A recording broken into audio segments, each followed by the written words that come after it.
Вначале было слово. Выставка с таким названием открылась в главном морском Никольском соборе Кронштадта.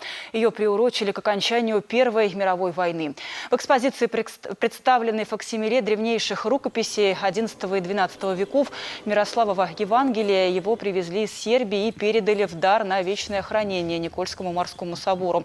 А также факсимиле Остромирова Евангелия. Это уже отечественная святыня. В Российской национальной библиотеке хранится 166-я страница рукописи Мирославова Евангелия, которую наша страна готовится передать Сербии в обмен на 7 картин Николая Рериха. Это, в принципе, самые наиважнейшие мировые раритеты, манускрипты, которые остались в живых, скажем так, выжили, несмотря на все невозможные условия существования. И они входят в список наследия мира, память мира. Это список, всего хранится в нем 120 документов ЮНЕСКО.